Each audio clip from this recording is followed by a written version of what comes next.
Hey.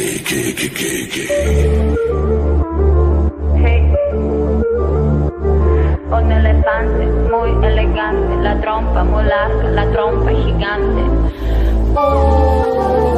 Muy larga.